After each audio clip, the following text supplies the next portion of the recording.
দিদি 30 টাকা দাও, দিদি 10 টাকা দাও, দুধের জন্য টাকা, লঙ্কা আনতে হবে, দিদি 15 টাকা দাও, দিদি। আরে স্নেহা দিদি, আসো ভেতরে আসো। তুমি আমার টাকাটা দাও। আমি হিসাব করেছি 550 টাকা মতো হয়েছে। কিসের টাকা? আরে তুমি মাঝে মাঝে আমার থেকে কিছু কিছু টাকা নাও না, ওই টাকাটাই। তো আমি তো তোমার থেকে ধার নিই না, আমি তো তোমার থেকে আমার টাকাই নিই। আমি তো তোমাকে অনেকবার বলেছি তোমাদের ঘর থেকে আমাদের ঘরে খুব আওয়াজ আসে।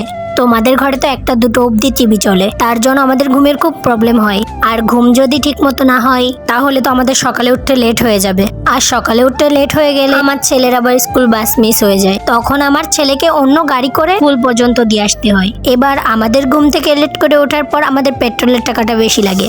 আমাদের লেট করে ঘুম থেকে ওঠার জন্য দায়ী কিন্তু তোমরা। তাই জন্যই তো আমি তোমাদের থেকে টাকা নিচ্ছিলাম। দরজা দিয়ে দাও, কাউকে হেল্প করাই ভুল। দাঁড়াও, এই নাও তোমার টাকা, প্লিজ এবার থেকে একটু খেয়াল রেখো। তো বন্ধুরা, ভিডিওটি কেমন লাগলো অবশ্যই কমেন্ট করে জানিয়ে যাবে এবং একটি লাইক করে দিবে।